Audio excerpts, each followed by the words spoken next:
نحمده ونصلي على رسوله الكريم اما بعد عن ابي الدرداء رضي الله عنه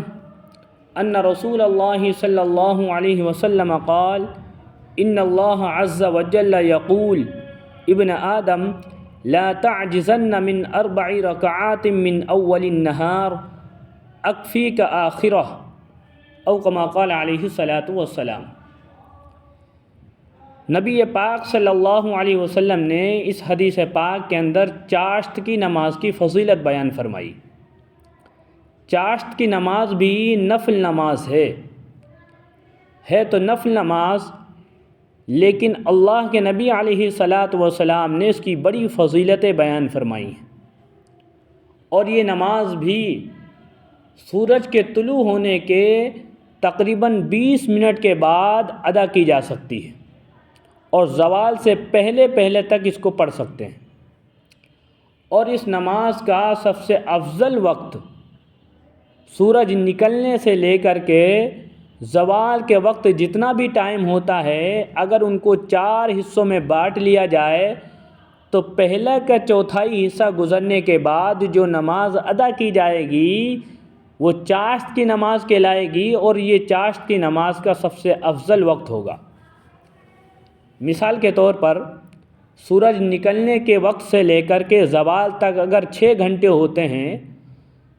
تو شروع کے 1.5 گھنٹہ گزرنے کے بعد میں چاشت کا سب سے افضل وقت شروع ہوتا ہے۔ نبی پاک صلی اللہ علیہ وسلم نے ارشاد فرمایا، اللہ تعالیٰ یہ بات ارشاد فرماتے ہیں کہ آدم کے بیٹے دن کے شروع میں 4 رکعت پڑھنے سے عاجز نہ بنو، میں تمہارے دن بھر کے تمام کام بنا دوں گا۔ کتنی بڑی محترم بشان فضیلت ہے کہ دن میں اگر شروع میں بندہ 4 رکعت نماز چاشت کی پڑھ لے گا تو اللہ تعالیٰ دن بھر کے بندے کے سارے کام بنا دیں گے، اور کوئی بھی کام انسان کا اللہ رب العزت کی مدد کے بغیر پورا نہیں ہو سکتا۔ تو گویا کہ دن بھر کے تمام کاموں میں بندے کو اللہ رب العزت کی مدد شامل حال ہو جائے گی۔ ایک موقع پر آپ نے ارشاد فرمایا کہ تم میں سے ہر شخص کے ذمے ہے کہ اس کے جسم کے ایک جوڑ کی سلامتی کے شکرانے میں روزانہ صبح کو ایک صدقہ ادا کرے، اور پھر آپ نے ارشاد فرمایا ہر سبحان اللہ کہنا صدقہ ہے، ہر بار الحمدللہ کہنا صدقہ ہے، ہر بار لا الہ الا اللہ کہنا صدقہ ہے، ہر بار اللہ اکبر کہنا صدقہ ہے، بھلائی کا حکم کرنا صدقہ ہے، برائی سے روکنا صدقہ ہے، اور ہر جوڑ کے شکر کی ادائیگی کے لیے چاشت کے وقت 2 رکعتیں پڑھ لینا کافی ہو جاتا ہے۔ ایک مرتبہ اور نبی پاک صلی اللہ علیہ وسلم صحابہ سے ارشاد فرما رہے تھے کہ آدمی میں 360 جوڑ ہوتے ہیں، اور ہر بندے کے لیے ضروری ہے کہ ہر جوڑ کی سلامتی کے شکرانے میں ایک صدقہ ادا کیا کرے۔ صحابہ نے کہا اللہ کے رسول، اتنے صدقے کون ادا کر سکتا ہے؟ ارشاد فرمایا مسجد میں اگر تھوک پڑا ہے تو اسے دفن کر دینا، صاف کر دینا، یہ صدقہ ہے۔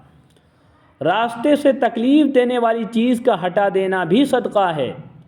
اگر ان عملوں کا موقع نہ ملے تو چاشت کی 2 رکعت نماز پڑھنا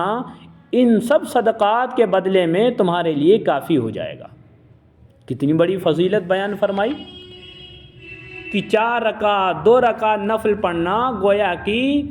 تمام چیزوں کی طرف سے، تمام جوڑوں کی طرف سے صدقہ ادا ہو جائے گا۔ اس لیے حدیث پاک میں آتا ہے، اللہ کے نبی علیہ الصلاۃ والسلام نے ایک موقع پر ارشاد فرمایا، جو شخص چاشت کی 2 رکعت نفل پڑھتا ہے وہ اللہ رب العزت کی عبادت سے غافل رہنے والوں میں شمار نہیں ہوتا۔ جو 4 رکعت نفل پڑھتا ہے وہ عبادت گزاروں میں لکھا جاتا ہے، اور جو 6 رکعت نفل پڑھتا ہے اس کے اس دن کے کاموں میں مدد کی جاتی ہے، اور جو 8 رکعت نفل چاشت کی پڑھتا ہے اللہ تعالیٰ اسے فرما برداروں میں لکھ دیتے ہیں، اور جو 12 نفل پڑھتا ہے اللہ تعالیٰ اس کے لیے جنت میں محل بنا دیتے ہیں۔ ہر دن اور رات میں اللہ تعالیٰ اپنے بندوں پر صدقہ اور احسان فرماتے رہتے ہیں، اور اللہ تعالیٰ کا اپنے بندے پر سب سے بڑا احسان یہ ہوتا ہے اسے اپنے ذکر کی توفیق عطا فرما دیتے ہیں۔ تو چاشت کی نمازوں کی یہ فضیلتیں ہیں کہ شروع دن میں بندہ جو ہے